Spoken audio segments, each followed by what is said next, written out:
You ever catch yourself staring at your credit card statement and thinking, wait, did I really just pay this much in interest? Yeah, it's like a little punch to the gut every month.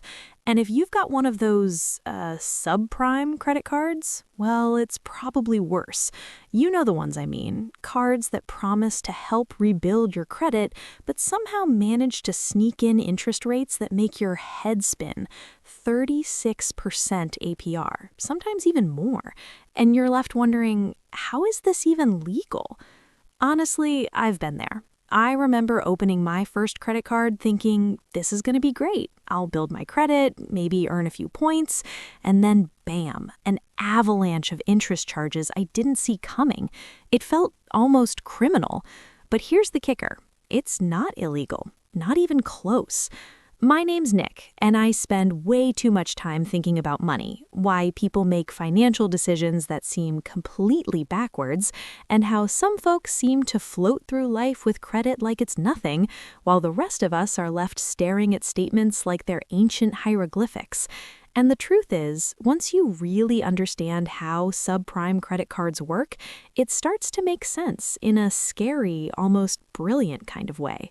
By the end of this video, you'll not only know why a card can legally charge 36% interest, but you'll start seeing the patterns that banks use to make sure people pay, and maybe even spot ways to protect yourself from getting trapped. This isn't just numbers and fine print, it's real-life money psychology, legal loopholes, and some cold, hard truths about the system we all live in. So first off, let's talk about what subprime even means. It sounds kind of fancy, right? Like a secret club of credit, but it's really just code for your credit score isn't amazing. Banks look at your FICO score, your payment history, your overall debt, and if you fall below a certain number, boom, you're labeled subprime. Think of it like a bouncer at a nightclub. People with scores above, say, 700 walk in effortlessly. People with scores under 620? They get let in too, but they're charged for the privilege. And in credit card terms, that charge is interest. High interest. Really high interest. I remember a friend, let's call her Lisa, who got approved for a subprime card after a messy credit patch. Divorce, late bills, the whole nightmare.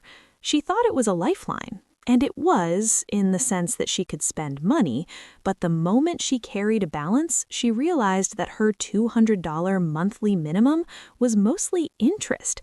She was basically paying rent to the bank for the privilege of using her own money. Why does the interest have to be so high?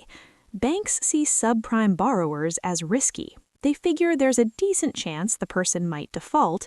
To offset that risk, they crank up the APR. It's basically insurance for the lender, packaged as a card that looks friendly. Now, here's where it gets interesting, and maybe a little shocking. People see 36% APR and assume it's some kind of scam or loophole, but nope, this is legal, completely legal. Credit cards are regulated by the Truth in Lending Act in the U.S., which requires banks to disclose APRs clearly. That means if you read the fine print, and I know nobody does, the bank is basically saying, hey, if you carry a balance, this is what you're paying, and as long as they disclose it, it's lawful.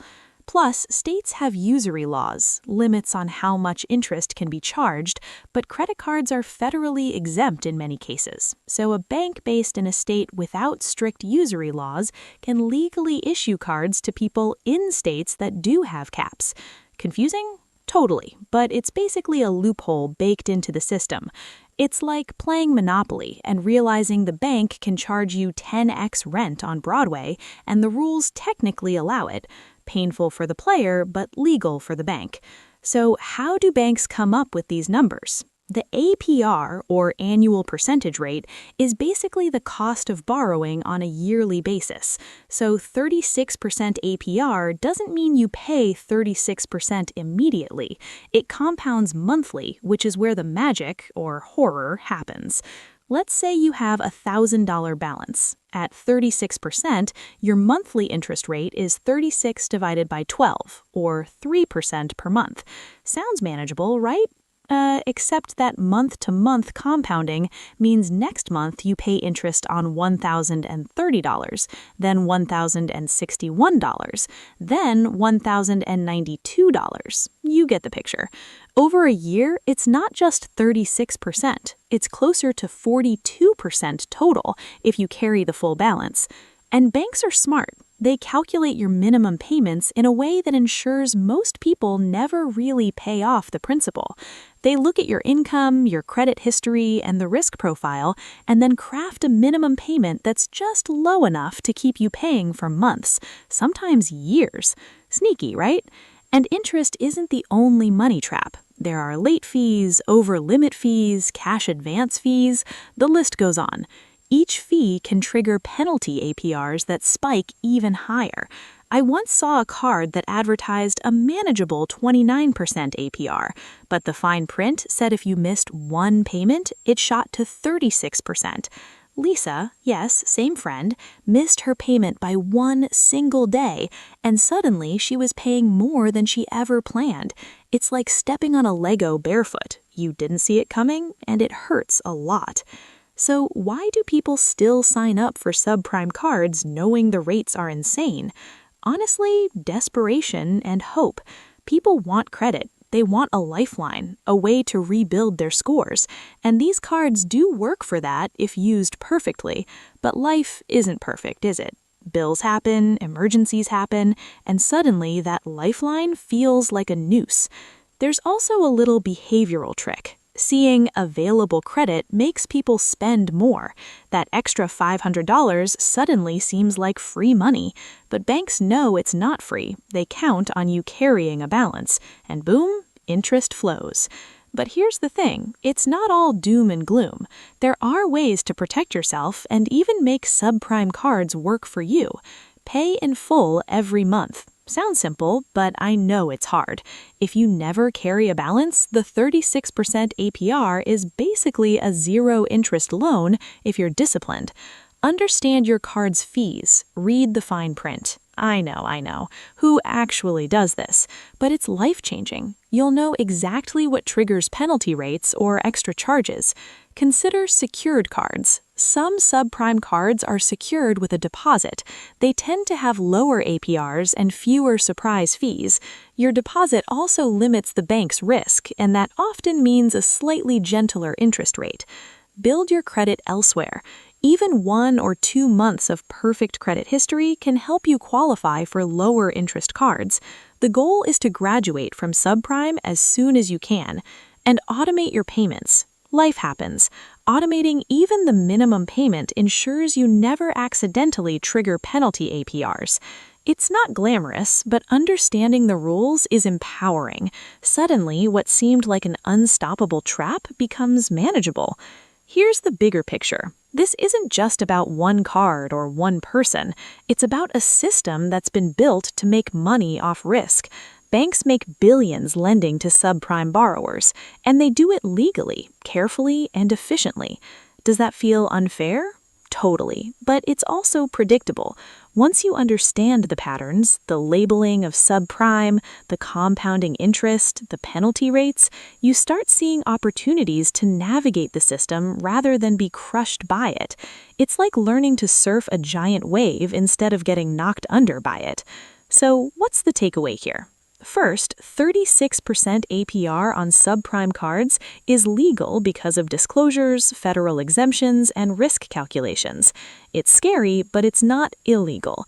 Second, interest isn't the only way banks profit. Fees, penalties, and behavioral psychology play a huge role.